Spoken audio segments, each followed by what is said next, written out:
Buenos días chicos, este video será el primero que estaremos grabando para la materia de evaluación lingüística y en esta ocasión me gustaría abordar especialmente algunos conceptos, algunas definiciones del concepto de evaluación y la discusión también entre dos términos que se utilizan en inglés para denominar lo que nosotros con una sola palabra llamamos en español evaluación. Algo que estaremos mencionando más adelante, ¿de acuerdo? Bueno, lo primero que vamos a mencionar el día de hoy es que el concepto de evaluación es un concepto bastante variable dependiendo de las condiciones y el contexto en el cual se utiliza. Les puedo comentar que la evaluación no significaba lo mismo, o el concepto de evaluación no significaba lo mismo hace 200 años, que los intereses sociales, políticos, económicos de una institución educativa o de todo el contexto donde ella se desenvolvía eran diferentes a los que tenemos ahora o a las preocupaciones que tenemos en un escenario contemporáneo como que enfrentamos día a día como profesores en cualquier ámbito, ¿no? Entonces, vamos a discutir un poco algunas definiciones de evaluación. Una de ellas, la más básica, creo yo, es entender la evaluación como medir. La evaluación, antes que nada, antes que cualquier otra cosa, se trata de medir, es decir, recabar información sobre un fenómeno específico para describir sus propiedades, valorarla de preferencia en términos numéricos. Hoy en día se prefiere eso, pero también se puede valorar de manera cualitativa un objeto de evaluación precisamente, y a partir de ello, bueno, podemos hacer varias cosas con esas mediciones. El primer paso que tienen que considerar en este caso es precisamente medir para conocer el objeto de evaluación. Obviamente nosotros no medimos solamente porque sí, debemos perseguir un propósito a la hora de realizar un proceso de medición. Por algo medimos, nosotros perseguimos una finalidad cuando recabamos datos al medir. Y en este caso, bueno, la medición puede funcionar como un antecedente para que nosotros pronunciemos juicios particulares sobre el objeto de evaluación. En la mayor parte de ocasiones cuando nosotros medimos, y es quizás el propósito más antiguo que le hemos dado a la evaluación como tal, es realizar cierta cantidad de juicios sobre un objeto de evaluación. Por ejemplo, sobre un chico, si es apto o no es apto para ser promovido o para que pase de un curso a otro, de un nivel académico a otro más avanzado, por ejemplo, o si una escuela reúne los estándares de calidad para que pueda ofrecer servicios educativos. Eso sería evaluar también, pronunciar juicios con base en las mediciones que nosotros hagamos, siguiendo diversas metodologías. También evaluamos, por ejemplo, cuando queremos conocer la eficacia de un proyecto administrativo. Por ejemplo, nosotros hacemos un plan de negocios y medimos ciertas variables con el paso del tiempo conforme se desenvuelve nuestro negocio, y todo esto lo hacemos para obtener juicios, para poder determinar si nuestro negocio está teniendo éxito, si se han cumplido los objetivos o no se están cumpliendo, y qué podemos hacer en ese sentido. Bueno, pues evaluación es un término muy amplio que trasciende el campo de la educación. No solo se evalúa en educación, como ustedes ya habrán notado, sino que también se evalúa en otros ámbitos como la administración, como los proyectos, todo tipo de proyectos de ingeniería, por ejemplo, de economía, de política. En todos los campos de conocimiento es necesario evaluar, es decir, medir y pronunciar juicios fundamentados en esos datos obtenidos a través de la medición, ¿de acuerdo? Eso es fuera del campo de la educación, donde por supuesto nosotros también compartimos rasgos en común con este tipo de evaluación para pronunciar juicios. Un profesor también le interesa a un profesor hacer juicios acerca de los logros de sus estudiantes, de su propio quehacer docente, de las limitaciones que enfrenta al ofrecer clases o al impartir clases en determinadas instituciones, al diseñar un programa de estudios, por ejemplo, si han llevado la materia de diseño curricular o de diseño de cursos y programas.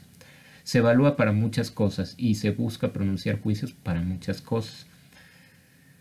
En el caso de la educación, bueno, a partir del paradigma de educación por competencias y un poco antes de que se consolidara este paradigma, bueno, ya estábamos interesados no solo en pronunciar juicios acerca de las mediciones o los resultados que obteníamos durante las mediciones, sino que también era importante para nosotros, es importante para nosotros hoy en día utilizar estas mediciones y esta información recabada para retroalimentar el desempeño de nuestros alumnos y por lo tanto incidir de manera positiva en su proceso, en sus procesos formativos, en su aprendizaje.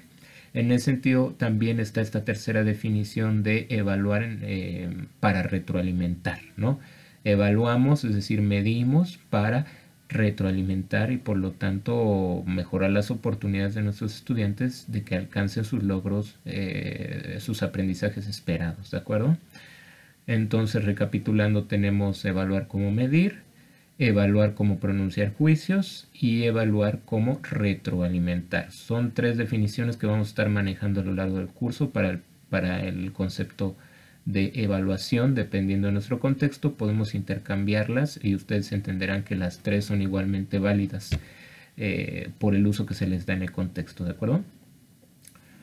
Luego también tenemos que si ustedes comparan estas finalidades, estas funciones, se darán cuenta que coinciden bastante con una clasificación típica de tipos de evaluación que nosotros utilizamos cotidianamente, que es separar los tipos de evaluación en diagnóstica, formativa y sumativa.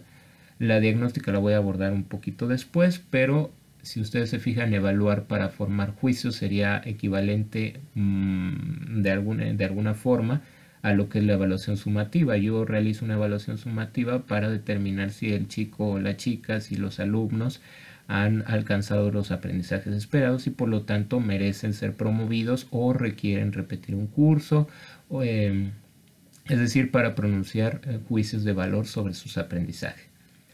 Eso es respecto a la evaluación sumativa. Normalmente se aplica en determinados periodos del ciclo escolar. Por ejemplo, si se maneja por bimestres, al final de cada bimestre o al final de cada semestre, o dos veces en un ciclo anual, dos veces en un ciclo semestral. El caso es que la evaluación sumativa no se aplica diariamente, se aplica en ciertos momentos clave del curso para determinar si se han alcanzado los logros de aprendizaje. Por otra parte, bueno, pues lo que es la evaluación formativa se corresponde en gran medida con esta otra definición de evaluación como retroalimentación. Nosotros evaluamos cotidianamente, diariamente, observamos de manera informal, no todo es necesario registrarlo, pero observamos, ponemos atención al comportamiento de nuestros alumnos, a el desempeño en sus tareas y a partir de ello nosotros podemos elaborar una imagen de nuestros estudiantes y por lo tanto retroalimentar en los momentos adecuados para contribuir a su proceso de aprendizaje. Entonces podríamos decir que la evaluación formativa a grandes rasgos se corresponde con lo que es la evaluación como retroalimentación. ¿De acuerdo? La evaluación sumativa es para pronunciar juicios en general y la evaluación formativa es para retroalimentar el proceso formativo de los estudiantes. Es importante considerar que la evaluación en cualquiera de sus formas, sea como, sobre todo como medición, es necesario que cumpla con ciertas expectativas. Se espera, por ejemplo, que todo tipo de medición y todo tipo de evaluación sea pues útil, por ejemplo, y factible. ¿A qué me refiero con útil y factible? En primer lugar, que me sirva para lo que yo estaba pensando, para los objetivos que yo planteé inicialmente. La evaluación me tiene que permitir hacer juicios justo sobre las cosas que yo quería hacer juicios. La evaluación me tiene que permitir tomar decisiones justo en las áreas donde me interesaba tomar decisiones. Si la evaluación no me ayuda a conseguir o a cumplir los objetivos que yo planteé inicialmente, bueno, pues podríamos decir que no es una evaluación útil. Yo quería evaluar una cosa y al diseñar un instrumento, un examen, por ejemplo, terminé evaluando otra, pues podríamos decir que mi evaluación no es útil. Entonces, un primer rasgo necesario para la evaluación es que sea útil. Además, que sea factible. ¿Qué quiere decir? que la pueda yo llevar a cabo con los recursos que tengo, económicos, de tiempo, metodológicos. En muchos sentidos tiene que ser factible la evaluación. No tiene caso que yo diseñe una evaluación que no voy a poder aplicar, o que me va a resultar muy cara aplicar, o que no voy a disponer de suficiente tiempo para aplicarla. Entonces es muy importante que tengan en cuenta esto de la viabilidad o factibilidad, ¿no? Tiene que ser exacta. Creo que eso es algo que tiene en común con cualquier proceso de investigación, porque es algo que va más allá y tiene que ver con todo tipo de proceso de conocimiento. El conocimiento está hecho para ser exacto, es decir, para replicar la realidad de una manera que sea bastante semejante a ella.